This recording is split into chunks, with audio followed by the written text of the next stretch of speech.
Ndugu watazamaji wa hichi kituo cha Tanzania News Today, mahala popote mlipo, ninawasalimu hamjambo.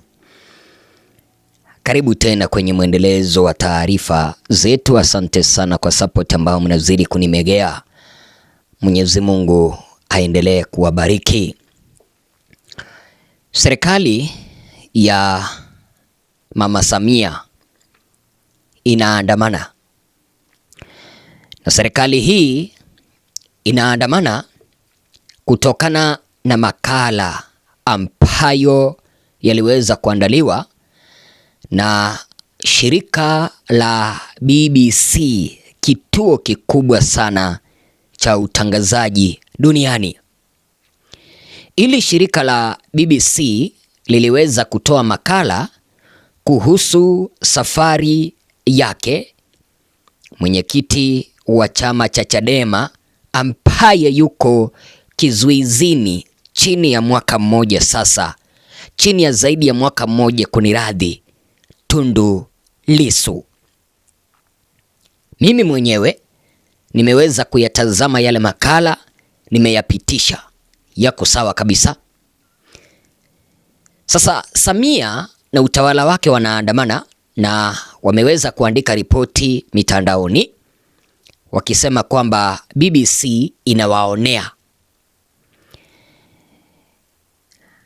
Ndugu yetu Samia anasema kwamba BBC imechapisha taarifa ambazo ni za upande mmoja na eti zinapotosha ulimwengu na umma.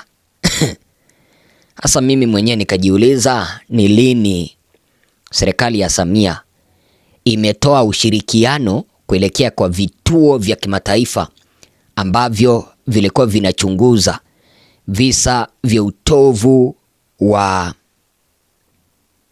haki za kidemokrasia katika taifa letu la Tanzania. Makala yale ya BBC, mtazamaji wangu, yaliangazia safari ya kutetea haki za kibinadamu ya Mheshimiwa Tundu Lissu tangia mwaka 2010 na tangia alipozaliwa, tangia alipokuwa kijana, tangia alipooa, alipofanya harusi na mkewe. Unajua kitu cha kushangaza, mtazamaji wangu, mpaka Samia anajua kwamba Tundu Lissu aliweza kuvamiwa mnamo mwaka 2017, mahala ambapo alinusurika kifo baada ya kumiminiwa risasi zaidi ya 16 kwenye mwili wake. Akapeperushwa kuelekea Nairobi, akaenda kupokea matibabu. Kutoka hapo vilevile akapelekwa ugaibuni, mahala ambapo aliishi kwa zaidi ya miaka 5. Ndiyo, hatujakataa wakati mwingine, give credit where it is due. Wazungu walisema hivyo. Peana alama mahala ambapo zinahitajika. Baada ya Magufuli kuaga dunia, Samia akachukua mamlaka kama rais. Alienda mpaka mahala ambapo Tundu Lissu alipokuwa uhamishoni, akaenda akamjulia hali. Hatujakataa. Kulingana na hayo makala ya BBC, makala haya ya BBC yakaeleza kwamba Samia akamweleza Tundu Lissu aje aendelee na siasa zake. Lakini sasa hiyo haiwezi kawa ni nafasi au kisingizio cha serikali kumdhulumu Tundu Lissu. Lissu aliwaambia vizuri kwamba no reforms, no election. Kama hakuna mabadiliko, hakuna uchaguzi. Eti hiyo ndio ilifanya wakamkamata, wakamweka kizuizini kwa kisingizio kwamba hayo ni makosa ya treason, uhaini. Sasa mke wake Lissu mwenye anaitwa Alicia Lissu amesema kwamba familia ya Lissu ipo kwenye maumivu makali kwa sababu hawajawahi patikana ama hawajawahi patana na kiongozi wa familia Tundu Lissu ambaye yupo kwa jela kwa zaidi ya mwaka mmoja. Kwenye hayo makala ya BBC wameweza kueleza namna ambavyo Lissu aliweza kunusurika mauaji kipindi ambapo alipokuwa anatoka bungeni, aliposhambuliwa na risasi 16 mwilini. Sasa watu mbalimbali ulimwenguni wameweza kuhitaji Lissu aweze kuachiliwa. Mashirika ya Jumuiya ya Madola, Umoja wa Kimataifa na Bunge la Ulaya, Marekani pia imetaka Tundu Lissu aweze kuachiliwa, ila Samia amenuna na amesusa kumwachilia Tundu Lissu. Sasa kipindi ambapo BBC imeweza kuandaa makala na kueleza namna ambavyo Tundu Lissu anateseka kwa jela. Kumbuka kwamba baada ya kunusurika kifo, Lissu alikuwa na maumivu mwilini, bado anapaswa kupata matibabu, ila serikali imeweza kumnyima nafasi ya kupata matibabu. Kwa hivyo serikali ya Samia imeweza kuandamana kupinga makala ambayo yaliweza kutolewa na BBC. Katika chapisho ambalo limeweza kutolewa naye Garrison Msigwa anaeleza hivi, naomba nikusomee. Chapisho ndilo hilo hapo. Taarifa kwa umma kuhusu makala ya BBC. Serikali imesikitishwa na makala iliyochapishwa leo tarehe 13 Julai mwaka 2026 na shirika la utangazaji la Uingereza BBC kupitia kipindi cha The BBC African Eye, ambayo imebeba maudhui ya upande mmoja yaliyokosa ushahidi dhabiti, yenye upungufu wa taarifa muhimu na yenye mwelekeo wa kuichafua heshima ya Tanzania kimataifa. Unasikia vile ambavyo serikali ya Samia inaandamana, wanasema eti kwamba BBC iliweza kuandaa makala yenye upande mmoja, na kwenye hayo makala ambayo waliweza kuandaa eti kwamba BBC hawakuwa na ushahidi wa kutosha. Sasa ni nani ambaye hajui kwamba Lissu alishambuliwa na serikali ya Magufuli akanusulika kifo? Ni nani ambaye hajui kwamba Lissu aliweza kutekwa na akakamatwa na serikali baada ya kusema kwamba no reforms no election? Walikuwa wanataka ushahidi upi BBC waweze kuchapisha? Kulingana na utawala wa Samia, wanasema kwamba makala hayo eti yako na lengo la kuchafulia serikali ya Samia sura na heshima. Serikali gani ambayo inasema eti kwamba wanataka kuichafulia heshima ambayo imeua wananchi? Sasa serikali hiyo ikaendelea kusema kwamba chombo cha habari cha BBC kimeendelea na mwenendo wake wa kuitangaza vibaya Tanzania kwa tuhuma nzito pasipo kutoa nafasi ya serikali ili kujibu kama inavyopaswa kufanya kwa mujibu taaluma ya uandishi wa habari, licha ya serikali kuwa tayari kutoa ushirikiano kama ambavyo kimefanya katika makala hii, ambapo kilikataa kutoa nafasi kwa viongozi wawili wa upande wa serikali ya Jamhuri ya Muungano wa Tanzania na spika wa Bunge la Jamhuri ya Muungano wa Tanzania. Kwa wale ambao tumeweza kutazama hayo makala, mtazamaji wangu, si unaona hapa hii serikali ya Samia inasema kwamba BBC haikuwapea nafasi viongozi wawili wa serikali akiwemo spika na kiongozi mwingine, alafu na waziri waweze kujieleza, waweze kuelezea kuhusu upande wao.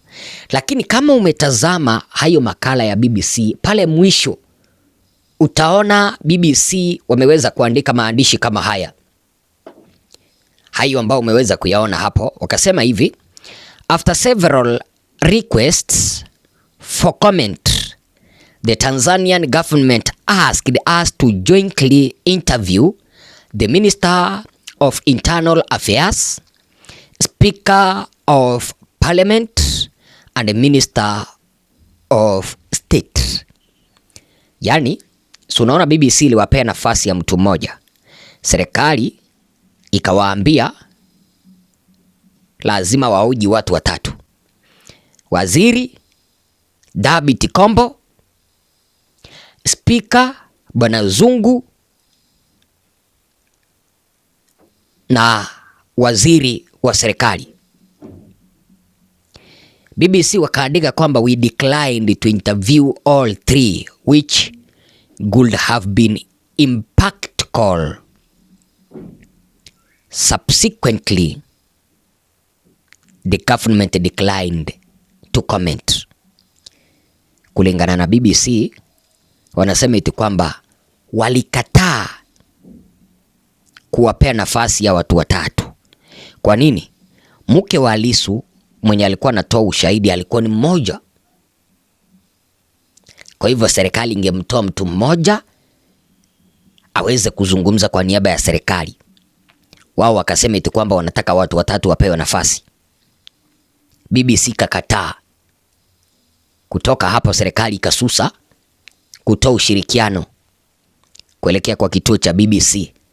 Alafu sasa serikali ya Samia hapa inaandamana eti kwamba ikupewa nafasi. Wakaendelea kusema eti kwamba kufuatia upungufu huu wa kiweledi ambao haukupaswa na hautegemei kufanywa na chombo cha habari kinachotarajiwa kuwa na heshima kama BBC, serikali ya Tanzania inachukulia kwa uzito mwelekeo wa maudhui ya BBC dhidi ya Tanzania na inafanya tathmini ya kina ya makala hiyo. Mara tathmini hiyo itakapokamilika, serikali itachukua hatua zenye lengo la kulinda uhuru, heshima na usalama wa nchi dhidi ya mashambulizi ambayo yanafanywa kupitia vyombo vya habari na mitandao ya kijamii, ikiwa ni pamoja na kutoa ufafanuzi wa upotoshaji na uchochezi wa makusudi uliojitokeza katika makala ya BBC. Serikali inatoa wito kwa Watanzania wote kuwa makini na chokochoko zinazofanywa dhidi ya Tanzania kupitia kwa vyombo vya habari na mitandao ya kijamii, na inapenda kuwahakikishia wananchi wote kuwa itaendelea kusimamia misingi yote ya kudumisha amani, umoja na mshikamano wa Tanzania wote, huku ikitekeleza hatua mbalimbali za kukabiliana na changamoto zinazojitokeza kisiasa, kiuchumi na kijamii kwa lengo la kuimarisha ustawi wa jamii. Unaona hapa sasa wanatuambia eti kwamba wanatuambia eti kwamba BBC imewaonea. BBC eti kwamba inachafulia Tanzania jina. Eti BBC inashambulia utawala wa Samia, na eti kwamba BBC ni mojawapo ya mashirika ambayo wanatangaza serikali ya Samia vibaya. Wacha nikuulize hivi mtazamaji wangu, kipindi ambapo wanatuambia haya, ni nani ambaye hajui kwamba utawala huu wa Samia ndio unaongoza katika mataifa ya Afrika kama utawala ambao unaongozwa kwa upande wa udikteta? Vijana wanaminywa, wanaharakati wengi wamekimbia nchi, viongozi wa upinzani kama vile Tundu Lissu yupo kwa jela. Alafu wanataka kusema kwamba Lissu hakupigwa risasi, si ndio? Mpaka kitu ambacho kinaonekana. Ndio nakuambia kwamba mtazamaji wangu, wakati mwingine unaweza ukaiba ngoma ya jirani, lakini utashindwa mahala pa kuipigia hiyo ngoma. Unaweza ukaiba gitaa ya jirani, lakini ukashindwa mahala ambapo utachezea hiyo gitaa. Samia aliiba uchaguzi, lakini ameshindwa namna ya kuongoza taifa ambalo limemeguka meguka.